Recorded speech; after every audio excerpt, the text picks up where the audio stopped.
Ladies and gentlemen, welcome to I'm Not Repeating Myself podcast. I'm your host, Mike, and I hope you heard what I said the first time because I'm not repeating myself. Glad everybody could be with me on this good Monday. Please make sure you subscribe to me on SoundCloud, Apple, Spotify, and on YouTube. I'm on Instagram at I'm Not Repeating Myself pod, and I'm also on TikTok at I'm Not Repeating Myself pod. Hope everybody had a good weekend, man. Now, I know I said last week when it came to this whole 50 Cent, you know, beefing with niggas. I wasn't gonna have too much more for it, but I gotta get this out the way first because I'm gonna expand this conversation just in terms of what I've been seeing surrounding this whole conversation and you know all this other shit. So Papoose and Maino dropped some diss records towards 50 Cent over this past week.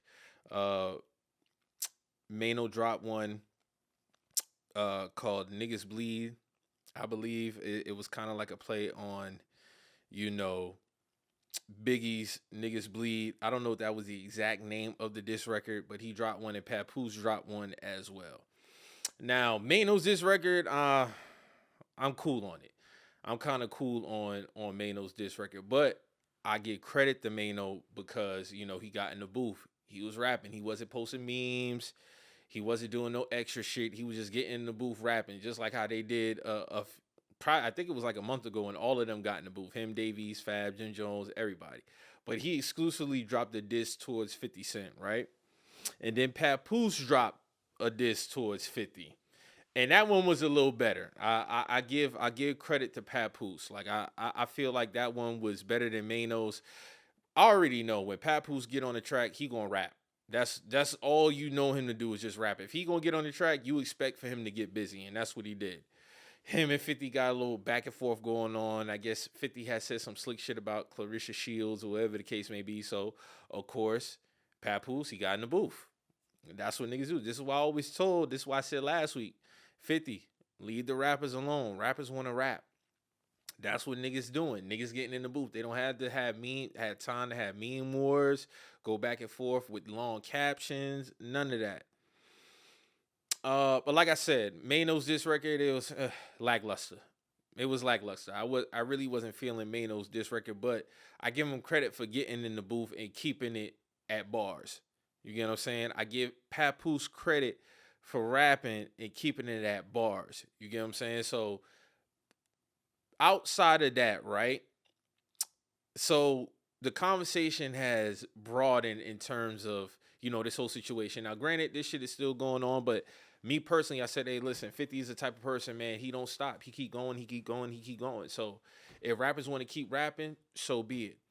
But when I start seeing, oh, niggas don't want to see these 50-year-olds rapping, you got to stop using that as an excuse. Like if you don't like them, you don't like them. But using this consistent crutch of 50-year-olds rapping, I'm not rolling with it no more. It's lazy. It's not true. And because niggas pick and choose when it's cool for 50-year-olds to rap. When it's time for Jay-Z to rap, niggas love it. When Pusha T come out, he rapping and dissing niggas love it. Niggas don't have no problem with that. It's no 50-year-old tag. And then coming off the heels of last year when veteran rappers was dominating, when, in my opinion, Ghostface had the best album last year. He 55 years old. Veteran rappers own 2025. That's a fact. It's no need to debate. The veteran rappers own 2025. So 1 minute we talking about how we love hip hop and how everybody can get busy, young and old, and then when it's somebody, oh, these niggas 50-year-old rapping.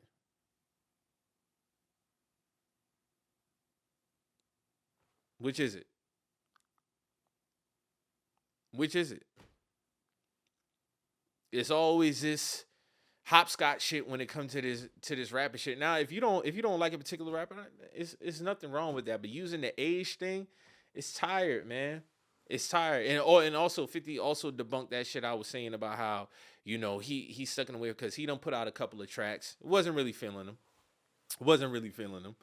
But this whole 50-year-olds rapping thing, it has to stop, man. I'm not rolling with it no more. And it's disingenuous to the overall point, and if you really hanging your hat on you being a fan of rap, because the age ain't gonna matter. Again, you don't gotta like it, but it's all this old 50 niggas 50-year-old rapping. So what? So what? What does it matter? Again, when Pusha come out last year, the whole rollout, he had words for niggas. He had words for niggas. It's always a goalpost move. It's a whole bunch of goalposts be moving anytime a particular rapper does it. So it ain't the age thing. It's about who doing it. And I love the album. Great album. Said it several times on this platform. But don't give me this 50-year-old shit when you got Malice, who 53, Pusha, who 48, 49, still rapping at an elite level. Again, Ghostface doing what he did last year, killing shit. Griselda niggas, 40, 45 and up, killing shit. So if niggas be talking about bridging the gap between the young and the old, well, goddamn, if you getting tight every time a 50-year-old rapping, then what we really doing? You stopping the progress. You stopping the progress. So is it, fuck the older niggas, just embrace the younger ones? Fuck the younger ones, embrace the older ones? No, I just thought if you was a dope rapper, it didn't matter what age you was. Country music artists, these motherfuckers be going on tour till they goddamn 70, 80, still doing their thing. Rock, 70, 80, still doing their thing. Pop, 70, 80, still doing their thing. Even though pop not really a genre, but you get what I'm saying. Don't give me this, I love rap, I love hip-hop shit, and then when a 50-year-old rapping is, why these 50-year-olds rapping? There be a lot of goalposts moving, man. Especially when niggas get to battling. Oh, man, I've already accepted it. Like, it just is what it is. I set up on this platform last year when Joey Badass, who had a great showing against the whole West Coast, when he was calling out Kendrick, niggas telling me that Kendrick, he ain't got to rap back to that nigga. He ain't got to rap back to that nigga. Jim Jones, he responded immediately to Pusha T. It'll be 3 years ago. It took Pusha 2 years to respond. And I said prior to that album coming out, hey, bro, if he's shooting at Jim Jones, I don't want to hear it. I still hold Pusha T to one of the highest of the highest. He's consistently in my top 10 Apple Replay. I said that, but I don't want to hear that. But the rules are always fucking changing. And honestly, is there any rules? Because all this shit gonna be subjective at the end of the day. We all can't be lockstep with the same views. But be consistent with your rules. Be consistent with your rules. I'll say that. Be consistent with your rules when it comes to this rap shit. Whatever standards you got, apply them to everybody. That's all I'm gonna say. There ain't no rules to this shit. Your rules is your rules. Because we all not going to be lockstep on the same view. It's impossible. It's impossible to do that. It's impossible. There's no way that we can all agree on the same shit. Which is going to transition into my next conversation. So, and I really didn't want to speak on this, but it has to be said. Because I'm not really a fan of Ebro, so I'm not going to really spend too much time dogpiling on him because I want to speak to an overall point. Him talking about how, it's the difference between being a fan and doing this professionally. When it comes to this rap shit, the artists and the consumers are the two biggest pieces of this whole shit. That's not to diminish anybody who covers rap from a journalistic standpoint, who get busy and do their thing. That's not the conversation at all. But I've only seen in rap where the fan gets disrespected in terms of how they should receive and review the music. If I spend my hard-earned money and my time to listen to a project, I'm well within my rights to speak on it. I don't got to be a fucking A&R. I don't got to be a program director. I don't got to be an Apple Music radio host.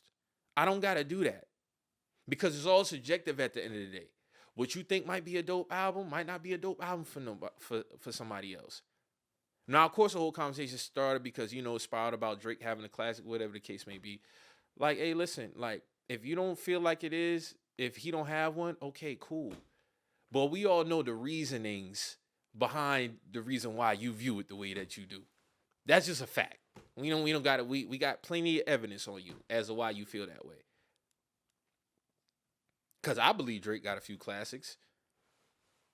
And it's not the classes that everybody else got, but he got a few of them. But the fan always has a right to give their perspective on the art.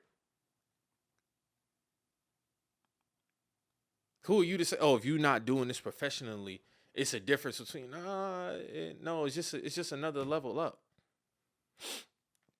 But the difference between a fan and somebody who's a radio host is that you getting paid for it. That's really the only difference. That's really the only difference. Because guess what? Them same fans impact record sales. Those same fans impact radio play. Those same fans impact concert ticket sales. So we gonna shit on the fan when it's an opinion that you don't agree with. And again, everybody ain't gonna be lockstep the same. It's cool. But we cannot continue to always shit on the fan when it's convenient. I disagree with niggas all the time. I agree with niggas all the time. But it's still their right to get their perspective on the art. See, this music shit gets so fucking personal. I don't understand why. This music shit gets so personal, bruh. Motherfuckers literally will judge you based off of who you like in music. And I find that to be so weird. It's never that serious. It's never that serious. Some more than others. I don't gotta say the rappers' names. But we all know there's about 3 or 4 of them right now. If you don't agree with them, you hating. If you like them, you dick riding. Well, goddamn, bro, me and you like 3 of the same rappers. Because we don't like the same rapper, I gotta be doing all that? Me and you could like the same 3, 4 rappers, but because me and you don't like this, me and you disagree on this one rapper, it's all this extra shit. It's never that serious, man. It's never that serious. Now, of course, there's room for joking around and playing around or such. No, but some niggas really take it too far. Like you judging a nigga character based off of a rapper they like. Or a rapper they don't like. But like I always say too, man, hey, if you don't like a rapper, don't spend time talking about him. But some of y'all can't basically perform without speaking about a certain rapper. And that's telling. That's telling. That's telling. You dislike this man so much. You go against the grain on everything he do. You nitpick everything he do. Yet at any opportunity, it could be a snippet. It don't even gotta be a full song. It could be a snippet. It could be a tweet. It could be anything. You pouncing on it, ready to put out content about it. That shit is weird. Again, I don't care how big the artist is. It's about 2, 3 of them whose name's been heavy in rap over the last couple years. Ain't listen to their album, ain't review the shit, nothing. That's how it should be. I think the ecosystem would be better if people start highlighting the shit. And I said this before. People need to start highlighting the shit that they like more. I think conversations will go better if we spend more time talking about the shit that you like more. Because if we disagree, we disagree. We can disagree all fucking day. We're not going to come to no agreement. The only way you can have a true, honest conversation in hip hop is if it's based off sales. That's it. Everything else is subjective. Everything else is fucking subjective. We don't got to sit here and go back and forth, back and forth, back and forth about, oh, this is better than this because this. This is better than this because that. No, whatever your criteria is, dog, that's your criteria. I don't give a fuck. Just be consistent in whatever your criteria is. Don't say that this nigga got to do this type of album, but then when this one do the same type of album you do, you don't judge it the same. So why this one got to do this particular type of album, but this one don't? They both been in the same field for X amount of years. That shit is corny. But I'm a definitive rap fan today because I'm tired of seeing that shit, man. The rap fan always have to bow down to motherfuckers who seem like as if because they do it on a professional level, they getting paid to speak, that the rap fans' opinion is irrelevant. No. Yeah, we're in a social media era now, but there was a time where it was more prominent then because you had radio play. Hey, who was calling into radio stations to hear certain songs? The rap fan. Again, who dictating the concert ticket sales? The rap fan. Who going out and buying the fucking albums? The rap fan. Who's the reason why Wayne sold $1 million the first week? The rap fan. Who's the reason why Kendrick Lamar sold $700K first week? The rap fan. Breaking records in worldwide tours. The rap fan. So the rap fan cannot be discounted in the equation. They are a big piece of the pie. And then the rest you can break it down however you want to break it down. But there's a big piece. The rap fan is the big piece of the pie. Motherfuckers be getting on these radio stations, getting on their podcasts, acting like they're all high almighty when it comes to the rap opinion. You are not. You can have one, I respect it, but that don't mean you got to shit on the rap fans, because you have an audience too. You shitting on your audience who's also a rap fan. Oh, you're just a fan. I do this professionally. Nigga, who are you?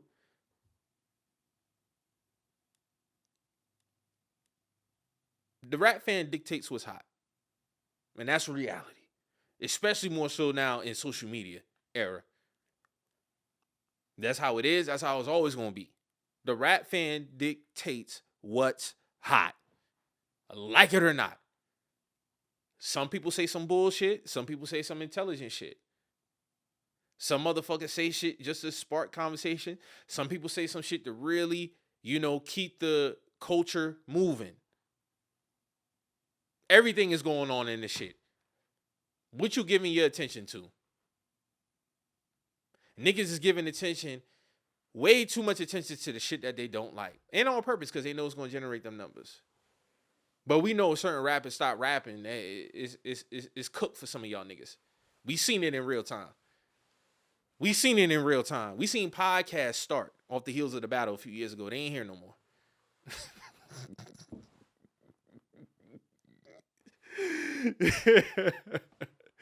We seen podcasts start off the heels of a battle. They ain't here no more. So what you really doing this shit for? If you so-called love it, cover it the way that somebody's supposed to cover it, in the way that they love it for real. Not to trigger motherfuckers, not to bait motherfuckers. It's okay to have fun debates. It's okay to do that. But if you got an agenda, that shit is lame. Constantly speaking about a rapper you don't like, that shit is lame. Again, there's a few of them that are major that I don't fuck with. That don't mean that they don't got a fan base. And I don't got to spend time shitting on them or try to change what they did for their careers and how their fans are impacting. Hey, bro, I just don't like dog music. Cool. If y'all love them, fine. And leave it at that. You don't got to worry about me constantly getting on my platform and talking about a motherfucker I don't like, who music I don't like. But again, just because you a program director, hey, I don't give a fuck if you a head of a label. You can't tell me what a classic album is, same way I can't tell you what a classic album is. It's all subjective. I don't give a fuck. You handle the business side of the music. But when it comes to listening, having an ear, everybody is valid to give their perspective. Because honestly, a lot of the motherfuckers who in those higher positions, they don't really understand this hip hop shit. We've been saying that for years. I be hearing certain rappers talking about, you ain't never rap. You ain't never been in no studio session. You don't know what it's like. I don't got to do that. I don't got to do that. That's not my job. I'm a consumer. I know it sounds like some good rap music. I know it sounds like some bad rap music. I don't got to be a dentist to see good teeth.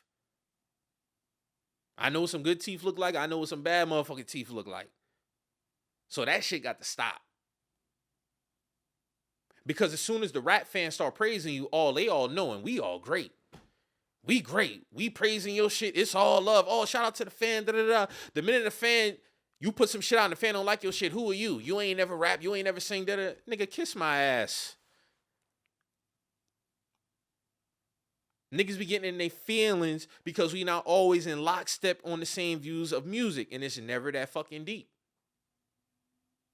And niggas be clicking up because they like a certain rapper.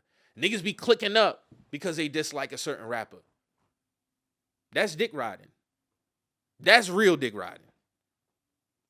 Having a difference of opinion is not dick riding. You like a rapper, I don't like a rapper. Don't mean that because you like him, you dick riding. And because I dislike him, I'm hating. That's not what that is. That word gets thrown around too loosely around this motherfucker. Dick riding, dick riding, dick riding. Stop it. If you like the music, that's fine. I don't like the music, that's fine. I'm not hating you, not dick riding. But all this trying to push agendas and, forming up cliques all because you hate somebody, that shit is lame. And that's the real definition. So I wanted to speak on that because I'm tired of the rap fan getting shitted on and acting like as if they are not the dictators of this shit. We are. And it's always going to be that way. Because when rappers go on the road, when they got to get their real money, because we all know they not getting real money off the album sales, off the single sales. They're getting real money off the concert sales, merch and all that other shit. Who are they depending on to come? Not the program directors, the label execs, the fans. That's who they depending on to show up to these shows. The fans. So niggas can sit on their high horse because they hosting these radio shows, whatever the case may be. Hey, that's cool. It's not changing what's really going on, though. It's not. It's not changing what's going on. Because in the field, these 100K first weeks, 200K first weeks, 300K first weeks, those are done by the fans, the consumers. Again, salute to everybody holding those positions too. This is not me shitting on nobody holding those positions. You worked hard to get to those positions. You deserve to have the platform that you have. But don't ever get it fucked up and shitting on the rap fan. That's not how this shit go. It's not. So moving on next. Another shit that kind of just stupid. This whole Boosie versus Kodak Black shit. So I really didn't know how this whole shit started. I guess Kodak had some choice words for Boosie. And Boosie decided that he wanted to basically start a prison versus. Who's in PC? Who not in PC? Who able to walk the yard on this? Who not able to walk the yard? You know what's so crazy is because niggas it's nothing wrong with rapping about your experiences. I'll never say nothing is wrong with that. Because most of the time, that's what a lot of the rappers do. A lot of artists do. They just rapping experiences or they rapping somebody else's experiences. But this had to be probably one of the dumbest things I've seen conversation-wise in hip-hop. It gotta be number one. It literally gotta be number one. Because what does it matter at the end of the day? One's in PC, one is not. Y'all both still in prison for X amount of time. And who's affected? You affected, your family, possibly sons, nieces, nephews, mother, father, auntie, uncle, people who can't see you. So what the fuck does it really matter? The conversation should be and continuously be and consistently be how to keep the youth out of prison. By you being an example of that. A rapper who rose from poverty, most of them. Probably started multiple businesses outside of rap. That's the blueprint. Not going back and forth on the net about who's in PC, who not. This Boosie got a whole list about who's in PC, who not. Come on, Boosie. Stop And I love Boosie. I love Boosie. Got on him like 05, 06, all the mixtapes, album. Every time he rap, I love to hear him. But this conversation here is no. We cannot do that. Non-progressive and counterproductive. Counterproductive more than anything. It's counterproductive. The youth see this and they don't want to. They shouldn't be seeing no conversation like that. That's crazy. Because again, everybody's still locked up. Who free? Who taking care of their family? Who provided for their kids? Who making a better life for the generations coming after them? Who going all out for their dreams? Who rose against all odds? Not who in PC and who not. No. So that there, I don't know what the fuck is going on with that. That shit there is, yeah, you can have that. Y'all can have that. And everybody was trying Meek Mill, Thug. All I said this a while back when Thug was was having a conversation on, hey bro, listen, you can feel how you want to feel, but at the end of the day, the average rap fan, they're not street niggas. So we don't really be caring about the back and forth that niggas be having in terms of that. Where the music at? So that's pretty much all I got to say about that. So moving on. Jack Harlow dropped the R&B album. Now, it was surprising to me that Jack Harlow jumped into the R&B lane. He dropped the album because he had an album that was slated to come out. Well, it was promoted coming out, I think like at the end of February, mid-February, called Monica. And it came out this past Friday. It is an R&B album. And no. I salute the effort as far as him jumping into another genre, but no. And I think with him coming in the game as a rapper, when you have a 3-year, kind of like a 3-year window between your albums, I don't think that's the time for you to cross over into another genre. I think you need to stay with the genre that you're familiar with, and then in that next short period of time, maybe you kind of dibble and dabble with that. Maybe on the EP, not a full album, because that's not what we know you for. That's not what we know you for, Jack Harlow. And, Jack Harlow's not really one of my favorite, or he's not somebody I run and listen to, but I give him a chance.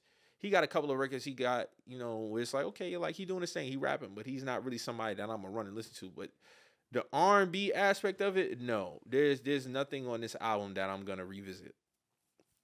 It's 10 tracks, 30 minutes long.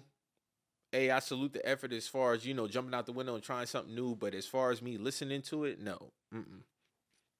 And again, with him having that 3-year window of his last album coming out, you should have stuck with rap. And then probably a little bit after that, probably drop a little fun EP, 5-6 tracks, just to test the waters. For him to come right back out with an R&B album, yeah, it's a no for me, dog. It's a no for me. Nah, I'm not feeling that at all. So yeah, that's pretty much all I got as far as Jack Harlow's album. Another thing I wanted to touch on. Right? Just moving on. And this is kind of ties back into what I was saying earlier about how niggas need certain rappers to, drop so they can have some content to speak about, right? So this whole shit about Drake and Future and who's going to be on the album. What's so funny? Every album since Views, niggas will be predicting this nigga's track listing, his features, this whole shit. And they never get it right. They never get the bitch right. I've been seeing it since Views was the first album that this shit started. After Views, every time Drake is slated to drop, niggas always have this inside scoop. Who's gonna be on the album? Niggas be having whole track lists of features. I'll never forget for it was Scorpion or it was, I think it was Scorpion. niggas had a track list and had Juvenile on that motherfucker. I'm like, y'all think Juvenile's gonna be on Scorpion? Y'all really believe that? More Life, same thing. Every album rollout, niggas are predicting and already anticipating what the rating of the album gonna be. That shit is, I don't see that for no other rapper. So now all this rumors circulating around, oh, niggas unheard the album. Oh, Future gonna be in the album. Future gonna be on the album. He ain't gonna be. We ain't even get a fucking single yet off the fucking album. And niggas is already predicting what they done heard. Especially from niggas who don't fuck with dog. Niggas already got the narrative spinning. Niggas already got the drafts ready. Why not just wait for the album? I didn't see nobody do this for J. Cole shit. I ain't seen nobody put out a track. I ain't never seen throughout all of J. Cole's his whole career. Niggas have track lists ready prior to the album coming out. I've never seen that. I never seen it for Kendrick neither. I ain't never seen it for Jay-Z. I ain't never seen it for Wayne.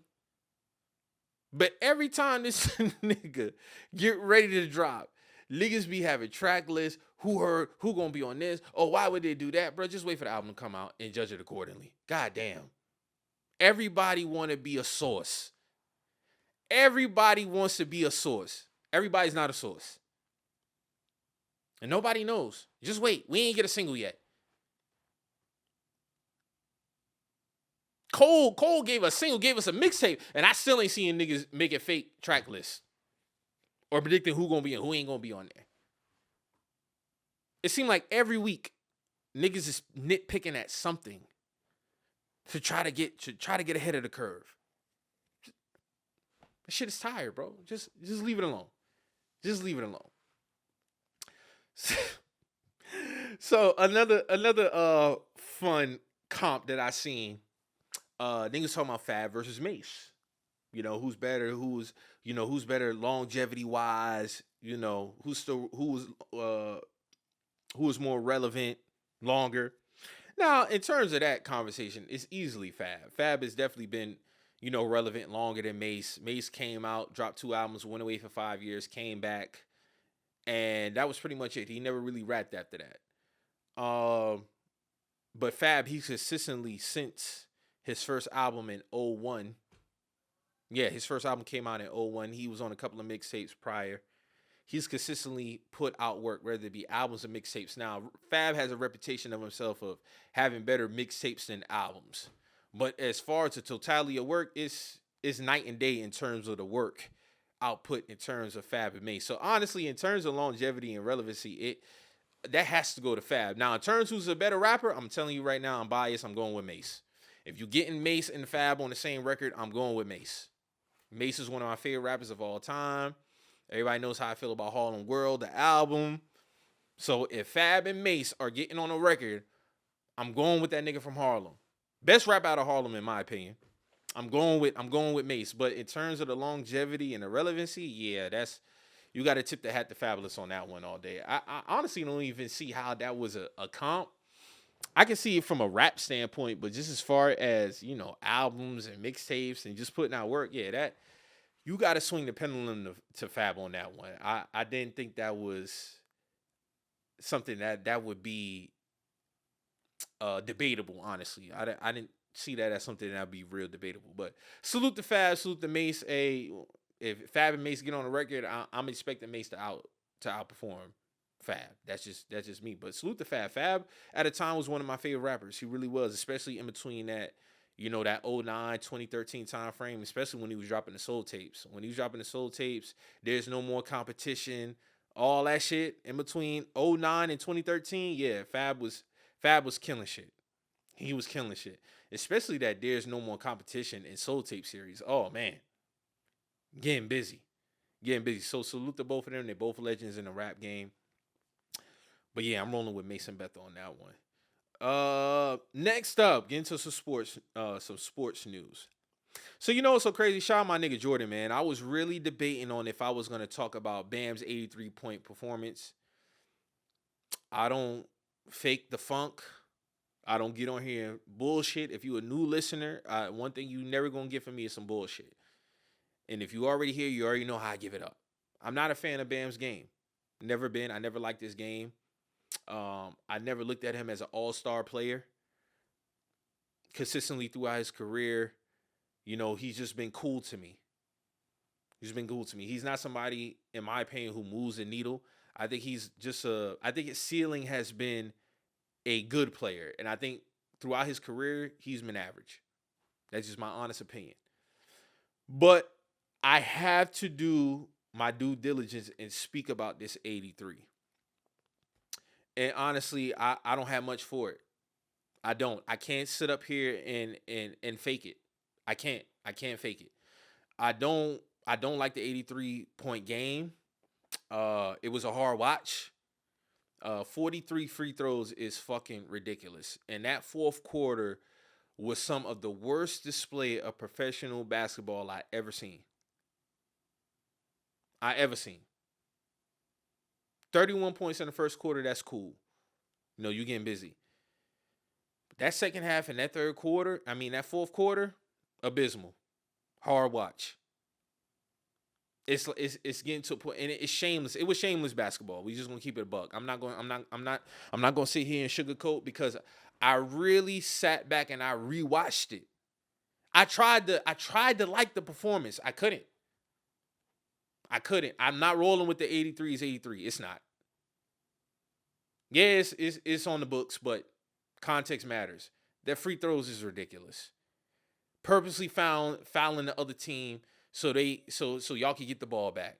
Then they fouling him, and it was a nasty display. It was a nasty display of professional basketball, and this is what it is. I'm not trying to get no attention. I'm not trying to rage bait. This is 100% my honest feelings about that performance. It was weak. It was weak. I'm sorry. It just is what it is. I've seen other performances. Luka Doncic scored 73, shooting 75% from the field. Kobe's 81. Efficient. I don't really got too much for Wilts, because I ain't never seen him, but it is what it is with that. I seen James Harden score 60 points in 3 quarters. Didn't play the fourth quarter. Donovan Mitchell's 71-point game against my Bulls, by the way. Torched us. Needed every bit of that 71 too. Dame, 70. Like, no. Like, so interesting is because, Bleacher Report dropped where does Bam's 83 rank? Here it is. Where Bam Adebayo ranks amongst the most ethical 70-plus point games in history. So coming in at 16 is Wilt Chamberlain, 73. 15, Wilt Chamberlain, 78. Elgin Baylor, 71, coming in at 14. Number 13, Wilt Chamberlain, 72. Coming in at number 12, Devin Booker, 70. That was in 2017. Coming in at number 11, Bam's 83. Coming in at number 10, David Robinson, 71. Coming in at number 9, Wilt Chamberlain, 73. Number 8, Wilt Chamberlain, 70. Number 7, Joel Embiid, 70 points in 2024. Number 6, David Thompson, 73, 1978. Number 5, Wilt Chamberlain's 100-point game. Coming in at number 4, Dame Lillard's in 2023. Coming in at number 3, Donovan Mitchell, 71 in 2023. Coming in at number 2, Kobe Bryant's 81 in 06. And coming in at number 1, Luka Doncic, 73. Yeah, that was crazy. Luka Doncic shot 75% from the field and scored 73 points. That's crazy. Kobe Bryant, he was 28 of 46 from the field, 7 of 13 from 3. Bam shot 22 threes, made 7 of them.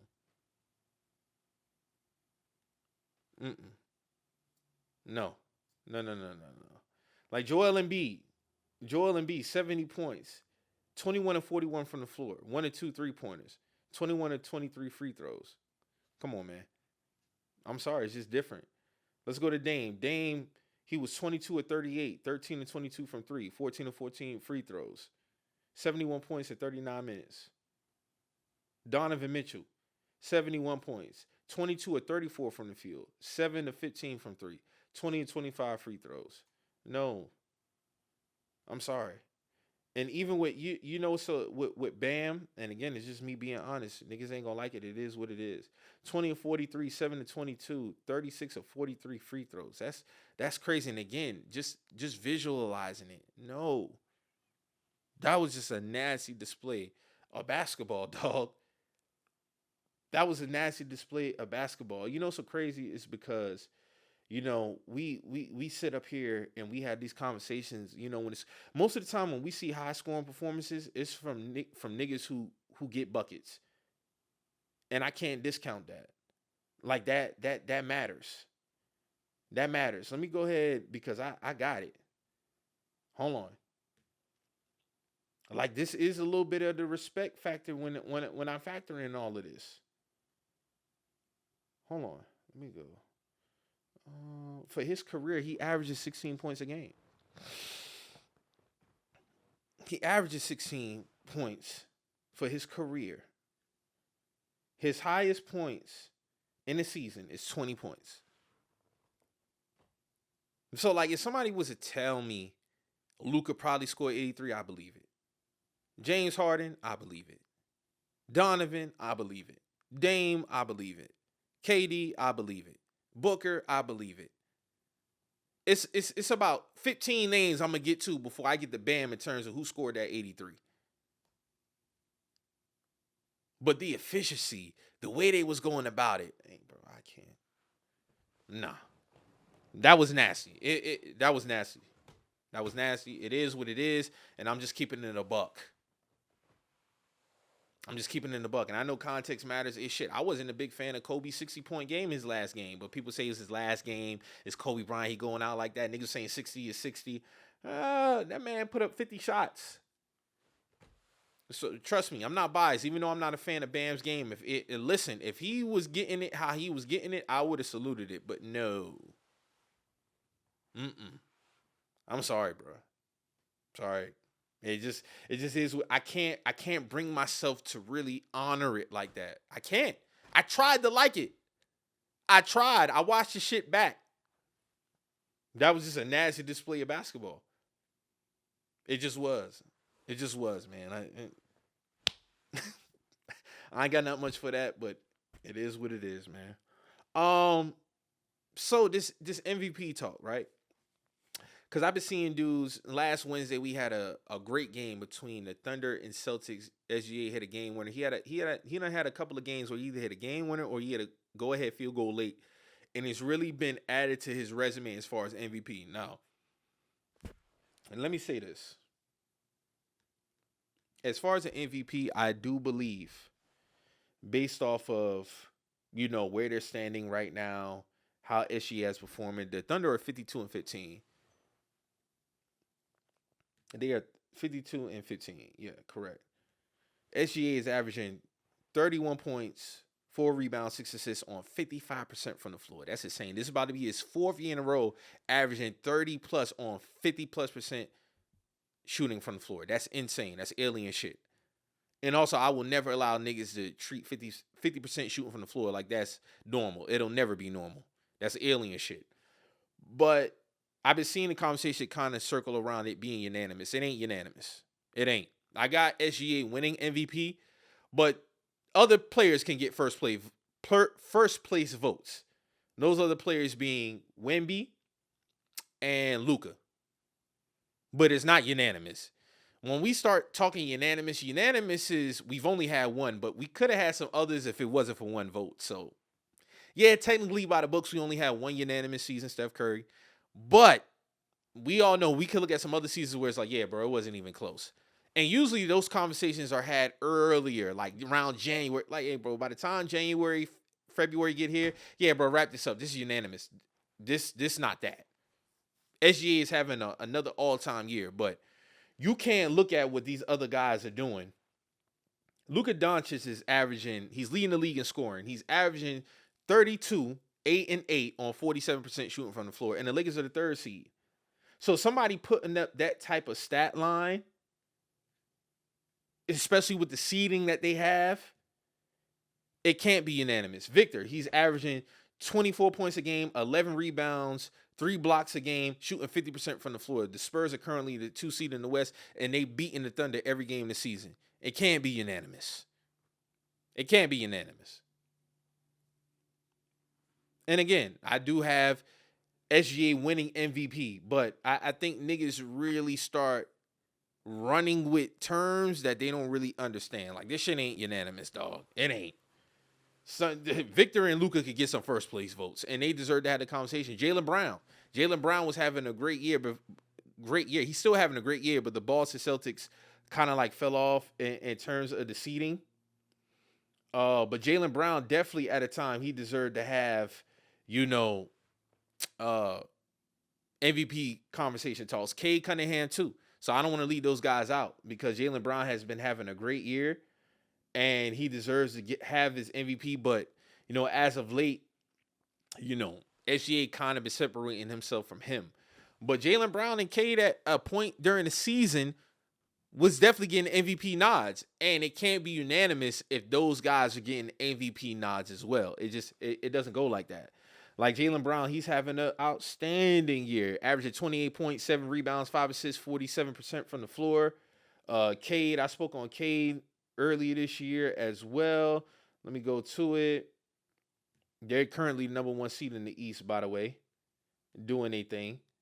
Cade is averaging 24 points a game, 5 rebounds, 10 assists, shooting 46% from the floor. That's outstanding. That's outstanding. Like, averaging 24 and 10, that ain't easy. That is not easy. So, salute the SGA, but the unanimous talk, yeah, dog, no. And shout out to Luka, man. Last game, hit a game win against the Nuggets, man. Hey, listen. And honestly, if the Nuggets were seated higher, this definitely would make it. It would lean more towards unanimous towards Joker than SGA if we being real. If we being honest. But the Denver Nuggets where are they currently ranked right now? They are right outside the play-in. They are the 6th seed. But again, Joker is about to have another year averaging a triple-double, shooting 57% from the floor. No center has ever done that. And niggas this man is averaging 28, 12 rebounds, 10 assists, 57% from the floor. What are we talking about? If the Nuggets were the number 1 seed, this wouldn't even be a conversation, bro. This wouldn't be a conversation. This is about to be a back-to-back years him averaging a triple-double. Last year, he averaged 29, 10, and 12. 10 assists, 12 rebounds. Come on, man. Still getting better. So, salute the SGA, but the unanimous talk? Nah. Sorry, big dog. Can't give you that. So, moving on to some NFL news. This whole Maxx Crosby shit, I spoke about it last week. Boy, shit hit the fan. So, the Maxx Crosby trade, basically the Ravens backed out. They were able to get their 2 first-round picks back, and they was able to sign Trey Hendrickson. Now, there's a lot of talk surrounding around some shady shit. People feeling like Ravens did some shady shit. What the fuck is going on? How can this happen? The league needs to look into it. I'm going to say this. Maxx Crosby was never worth 2 first-round picks. 1, cool. 2, no. So, honestly, the Ravens, this was a blessing in disguise. It really was. Get your ass out there and get you a wide receiver 1. That's what you go do. You go do that. Go get you a wide receiver 1 because, like I said before, Zay Flowers being number 1 ain't it. And you trading 2 first-round picks knowing that you needed that, in my opinion, you need that position solidified. Yeah, no.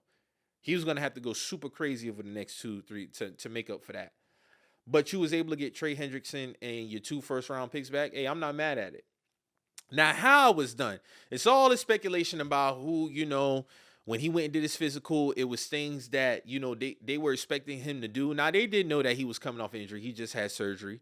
But apparently, there was some shit done in the physical that, the Raiders didn't relate to them and why they backed out the whole trade.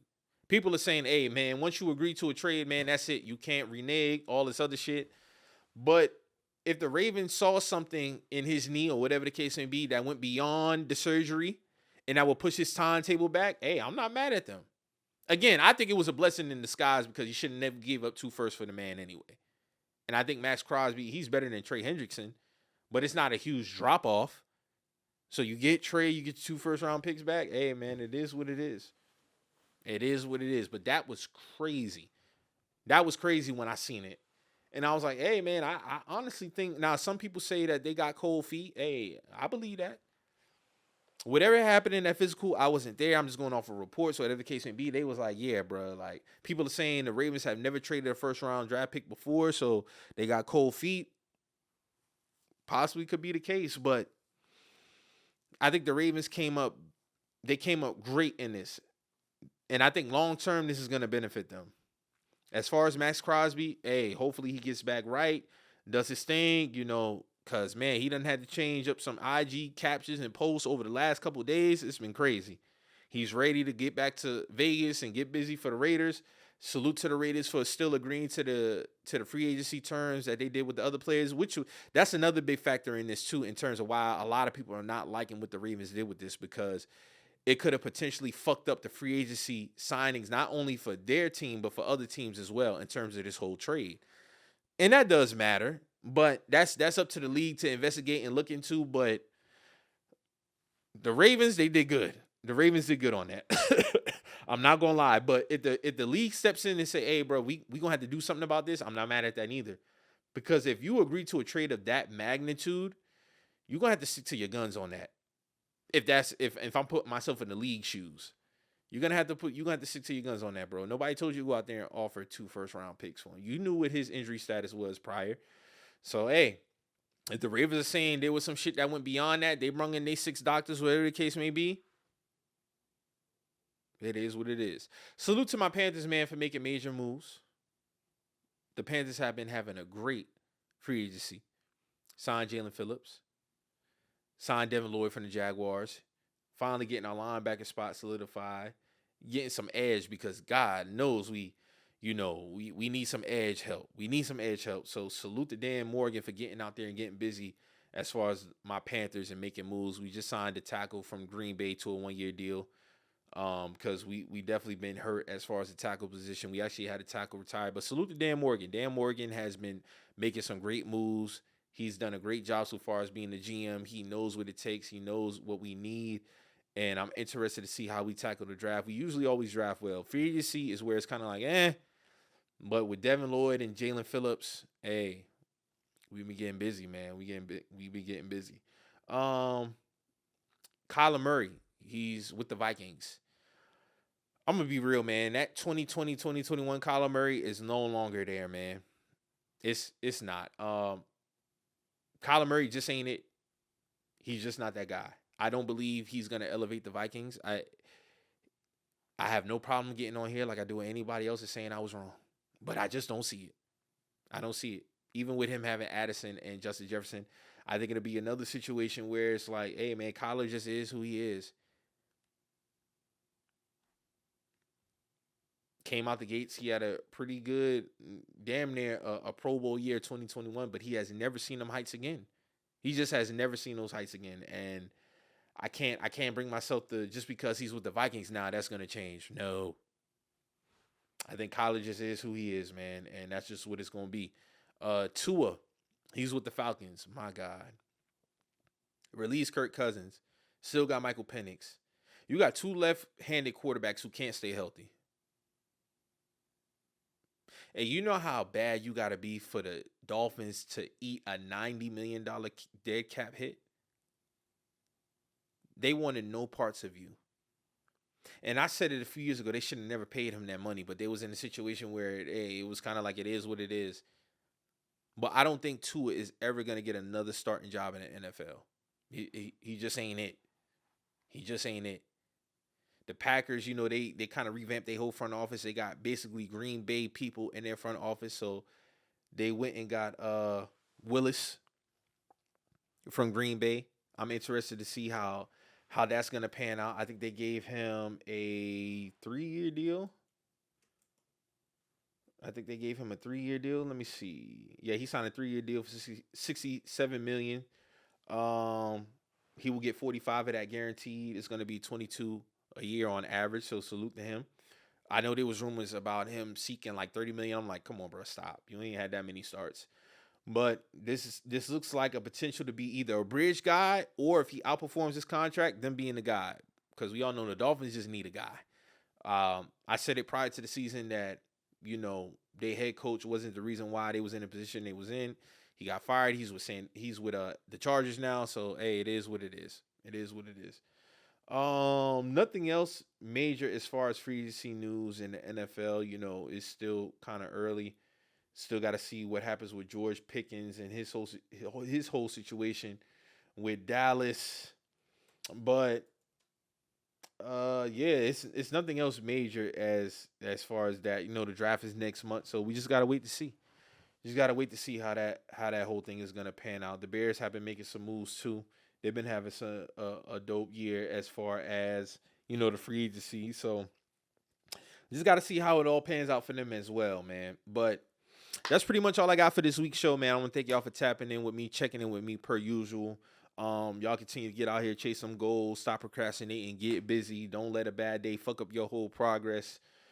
And, just continue to strive to be great, man. Get your ass in that gym. Get y'all lazy, funky asses in that gym. And ultimately, please, please be safe. So like I say every week, man, this is I'm Not Repeating Myself podcast. I'm your host, Mike. And I hope you heard what I said the first time because I'm not repeating myself. I'm out.